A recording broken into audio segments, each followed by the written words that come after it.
शांति। आज 26 जनवरी 2026।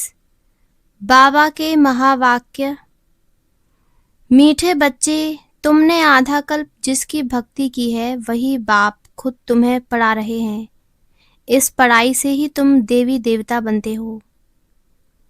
मीठे बच्चे, तुमने आधा कल्प जिसकी भक्ति की है वही बाप खुद तुम्हें पढ़ा रहे हैं। इस पढ़ाई से ही तुम देवी देवता बनते हो। प्रश्न: योगबल के लिफ्ट की कमाल क्या है? उत्तर: तुम बच्चे योगबल की लिफ्ट से सेकंड में ऊपर चढ़ जाते हो, अर्थात सेकंड में जीवन मुक्ति का वर्षा तुम्हें मिल जाता है। तुम जानते हो सीढ़ी उतरने में 5000 वर्ष लगे और चढ़ते हैं 1 सेकंड में। यही है योगबल की कमाल। बाप की याद से सब पाप कट जाते हैं, आत्मा सतो प्रधान बन जाती है। ओम शांति। रूहानी बाप रूहानी बच्चों को बैठ समझाते हैं। रूहानी बाप की महिमा तो बच्चों को सुनाई है। वह ज्ञान का सागर सत चित आनंद स्वरूप है, शांति का सागर है। उनको सब बेहद की शिफ्तें ही दी जाती हैं। अब बाप है ज्ञान का सागर, और इस समय जो भी मनुष्य हैं सब जानते हैं हम भक्ति के सागर हैं। भक्ति में जो सबसे तीखा होता है उनको मान मिलता है। इस समय कलयुग में है भक्ति दुख, सतयुग में है ज्ञान सुख। ऐसे नहीं कि वहाँ ज्ञान है तो ये महिमा सिर्फ एक ही बाप की है, और बच्चों की महिमा भी है, क्योंकि बाप बच्चों को पढ़ाते हैं अथवा यात्रा सिखलाते हैं। बाप ने समझाया है 2 यात्राएं हैं। भक्त लोग तीर्थ करते हैं, चारों तरफ चक्र लगाते हैं, तो जितना टाइम चारों तरफ चक्र लगाते हैं उतना टाइम विकार में नहीं जाते हैं। शराब आदि छीछी कोई चीज नहीं खाते पीते हैं। कभी बद्रीनाथ कभी काशी चक्र लगाते हैं। भक्ति करते हैं भगवान की। अब भगवान तो एक होना चाहिए ना, सब तरफ तो चक्र नहीं लगाना चाहिए ना। शिव बाबा के तीर्थ का भी चक्र लगाते हैं। सबसे बड़ा बनारस का तीर्थ गाया हुआ है, जिसको शिव की पुरी कहते हैं। चारों तरफ जाते हैं, परंतु जिनका दर्शन करने जाते हैं अथवा जिनकी भक्ति करते हैं उनकी बायोग्राफी ऑक्यूपेशन का किसको पता नहीं। इसलिए उनको कहा जाता है अंधश्रद्धा। किसी पूजा करना, माथा टेकना और उनकी जीवन कहानी को न जानना, उसको कहा जाता है ब्लाइंड फेथ। घर में भी मनाते हैं, देवियों की कितनी पूजा करते हैं। मिट्टी की व पत्थर की देवियां बनाए उनको बहुत श्रृंगारते हैं। समझो लक्ष्मी का चित्र बनाते हैं। उनसे पूछो इनकी बायोग्राफी बताओ तो कहेंगे सतयुग की महारानी थी, त्रेता की फिर सीता थी। बाकी इन्होंने कितना समय राज्य किया, लक्ष्मी नारायण का राज्य कब से कब तक चला, ये कोई भी जानते नहीं। मनुष्य भक्ति मार्ग में यात्रा पर जाते हैं। ये सब हैं भगवान से मिलने के उपाय। शास्त्र पढ़ना ये भी उपाय है भगवान से मिलने, परंतु भगवान है कहाँ? कहेंगे वह तो सर्वव्यापी है। अभी तुम जानते हो पढ़ाई से हम यह बनते हैं। बाप खुद आकर पढ़ाते हैं, जिसके मिलने लिए आधा कल्प भक्ति मार्ग चलता है। कहते हैं बाबा पावन बनाओ और अपना परिचय भी दो कि आप हैं कौन। बाबा ने समझाया है कि तुम आत्मा बिंदी हो। आत्मा को ही यहाँ शरीर मिला हुआ है, इसलिए यहाँ कर्म करती है। देवताओं के लिए कहेंगे कि यह सतयुग में राज्य करके गए हैं। क्रिश्चियन लोग तो समझते हैं बरोबर गॉड फादर ने पैराडाइज स्थापन किया। हम उसमें नहीं थे। भारत में पैराडाइज था। उन्हों की बुद्धि फिर भी अच्छी है। भारतवासी सतो प्रधान भी बनते हैं तो फिर तमो प्रधान भी बनते हैं। वह इतना सुख नहीं देखते तो दुख भी इतना नहीं देखते हैं। अभी पिछाड़ी के क्रिश्चियन लोग कितना सुखी हैं। पहले तो वह गरीब थे। पैसा तो मेहनत से कमाया जाता है ना। पहले एक क्राइस्ट आया, फिर उनका धर्म स्थापन होता है, वृद्धि होती जाती है, 1 से 2, 2 से 4, फिर ऐसे वृद्धि होती जाती है। अभी देखो क्रिश्चियन का झाड़ कितना हो गया है। फाउंडेशन है देवी देवता घराना, वह फिर यहाँ इस समय स्थापन होता है। पहले एक ब्रह्मा, फिर ब्राह्मणों की अडॉप्टेड संतान वृद्धि को पाते हैं। बाप पढ़ाते हैं तो बहुत ढेर ब्राह्मण हो जाते हैं। पहले तो ये एक था ना, एक से कितनी वृद्धि हुई है, कितनी होने की है। जितने सूर्यवंशी चंद्रवंशी देवताएं थे उतने सब बनने के हैं। पहले है एक बाप, उनकी आत्मा तो है ही। बाप की हम आत्माएं संतान कितनी हैं। हम सब आत्माओं का बाप एक अनादि है। फिर सृष्टि का चक्र फिरता रहता है। सब मनुष्य तो सदैव नहीं है ना। आत्माओं को भिन्न भिन्न पाठ बजाना है। इस झाड़ का पहले पहले थुर है देवी देवताओं का, फिर उनसे ट्यूब्स निकली हैं। तो बाप बैठ बच्चों को समझाते हैं, बच्चों मैं आकर के क्या करता हूँ। आत्मा में ही धारणा होती है। बाप बैठ सुनाते हैं, मैं आया कैसे। तुम सब बच्चे जबकि पतित बने हो तो याद करते हो। सतयुग त्रेता में तो तुम सुखी थे तो याद नहीं करते थे। द्वापर के बाद जब दुख जास्ती हुआ है तब पुकारा है, हे परमपिता परमात्मा बाबा। हाँ बच्चों सुना, क्या चाहते हैं। बाबा आकर पतितों को पावन बनाओ। बाबा हम बहुत दुखी पतित हैं, हमको आकर पावन बनाओ। कृपा करो, आशीर्वाद करो। तुमने मुझे पुकारा है, बाबा आकर पतितों को पावन बनाओ। पावन सतयुग को कहा जाता है। यह भी बाप खुद बैठ बतलाते हैं। ड्रामा के प्लान अनुसार जब संगम युग होता है, सृष्टि पुरानी होती है, तब मैं आता हूँ। तुम समझते हो सन्यासी भी 2 प्रकार के हैं। वह है हठ योगी, उनको राजयोगी नहीं कहा जाता। उन्हों का है हद का सन्यास, घर बार छोड़ जाए जंगल में रहते हैं, गुरुओं के फॉलोअर्स बनते हैं। गोपी चंद राजा के लिए भी एक कथा सुनाते हैं। उसने कहा, तुम घर बार क्यों छोड़ते हो, कहाँ जाते हो। शास्त्रों के बहुत कुछ कहानियां हैं, शास्त्रों में बहुत कुछ कहानियां हैं। अभी तुम बीके राजाओं को भी जाकर ज्ञान और योग सिखलाते हो। एक अष्टापा गीता भी है जिसमें दिखाते हैं राजा को वैराग्य आया, बोला हमको कोई परमात्मा से मिलाए, ढिंडोरा पिटवाया। वह यही समय है, तुम जाकर राजाओं को ज्ञान देते हो ना, बाप से मिलाने के लिए। जैसे तुम मिले हो तो औरों को भी मिलाने की कोशिश करते हो। तुम कहते हो हम तुमको स्वर्ग का मालिक बनाएंगे, मुक्ति जीवन मुक्ति देंगे।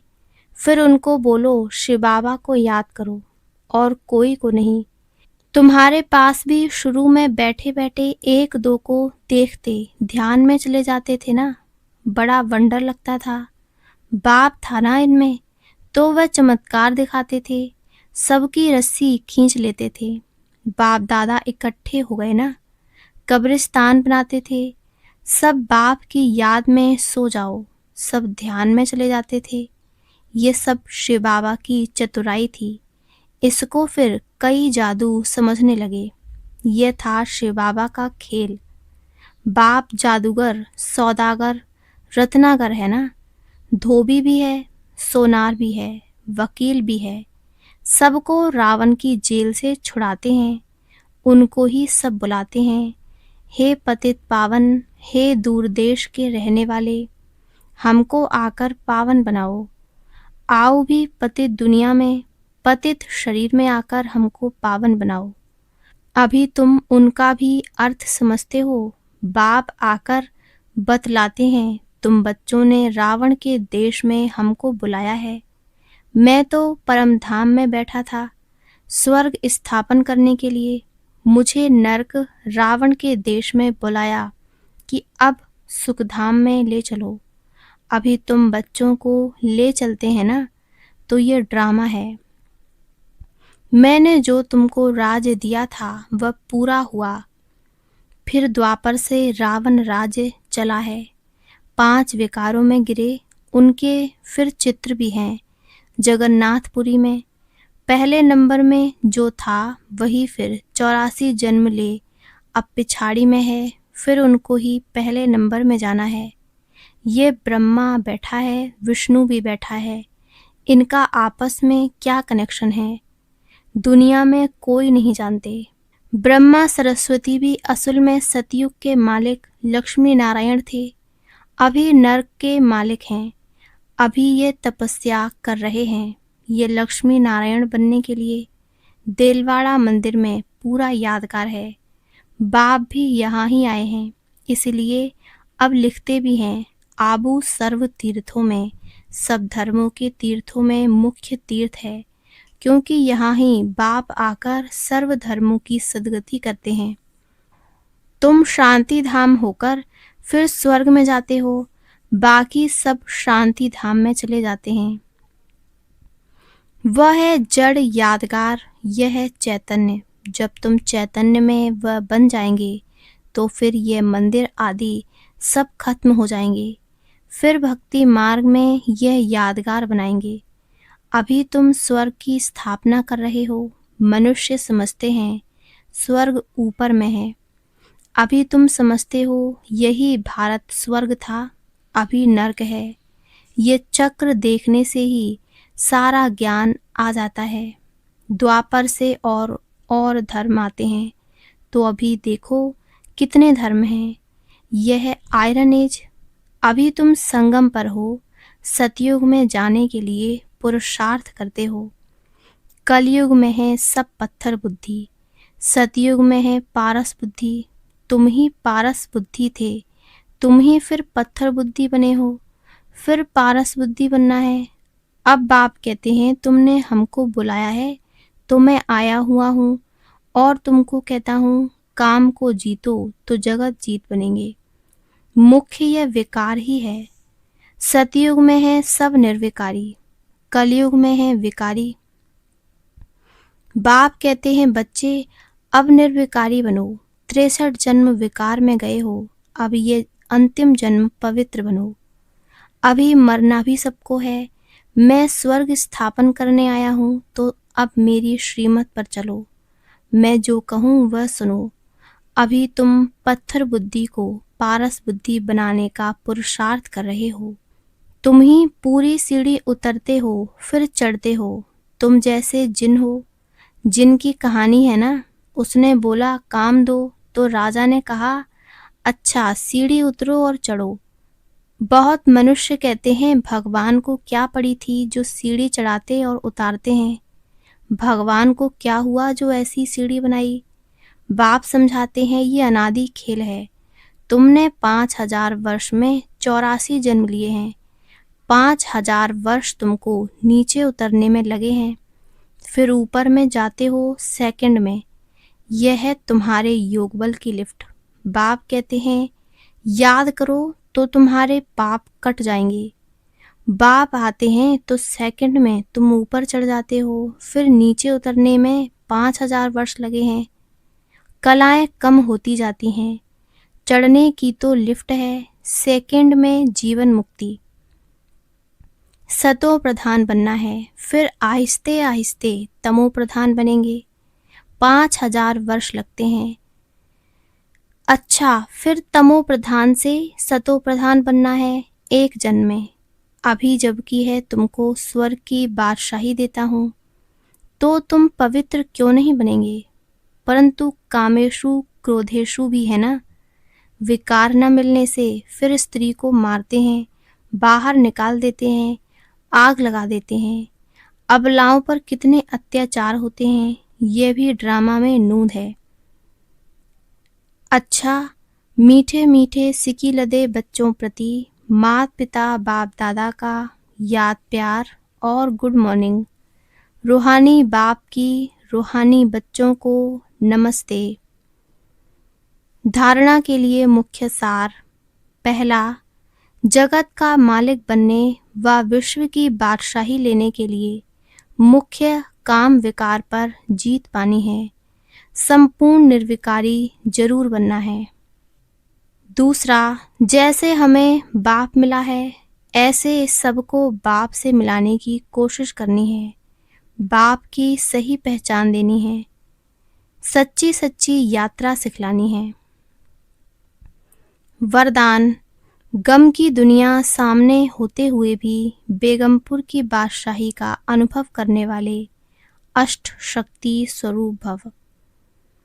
गम की दुनिया सामने होते हुए भी बेगमपुर की बादशाही का अनुभव करने वाले अष्ट शक्ति स्वरूप भव। गम और बेगम की अभी ही नॉलेज है।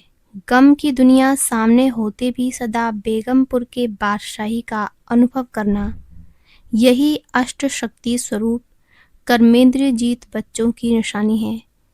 अभी ही बाप द्वारा सर्व शक्तियों की प्राप्ति होती, लेकिन अगर कोई न कोई संग दोष व कोई कर्मेंद्रिय के वशीभूत हो अपनी शक्ति खो लेते हो, तो जो बेगमपुर का नशा व खुशी प्राप्त है वह स्वतः ही खो जाती है। बेगमपुर के बादशाह भी कंगाल बन जाते हैं। स्लोगन, दृढ़ता की शक्ति सदा साथ हो तो सफलता गले का हार है। अव्यक्त इशारे, इस अव्यक्ति मास में बंधन मुक्त रहे जीवन मुक्त स्थिति का अनुभव करो।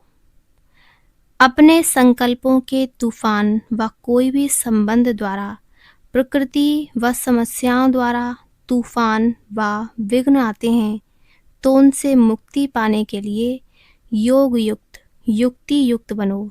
जब तक योग युक्त नहीं तब तक विघ्नों से युक्त हो।